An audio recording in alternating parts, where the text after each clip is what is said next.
ko'cha-ko'yda zinoni yoki bo'lmasam fahsh ishlarni ko'payib ketishiga nima sabab bo'lyapti? Aynan shu yurtimizda ommaviy madaniyatga ergashish emasmi? Yoshlarga bir nazar solaylik, ko'chaga qarab, yarim yog'och kiyingan begona bolalar bilan qizlar qo'l ushlashib ko'chada etib bo'lmaydigan darajada uyat ishlarni qilib yurgan yoshlarga nima deyish mumkin?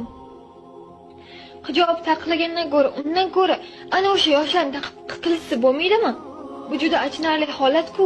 Balog'at yoshiga yetmaganlarning o'rtasida homilaning paydo bo'lishi, zinoning paydo bo'lishi, nikohsiz farzandlar dunyoga kelishi, bu nimaning oqibatida? Diniy bilimning yo'qligi oqibatida.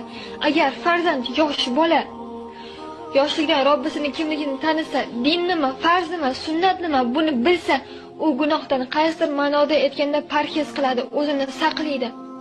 U ertaga o'limdan keyin qayta tirilishni biladi. Mani tinglab o'tirgan siz ham iymon keltirgansiz, Alloh taniysiz, bilasiz.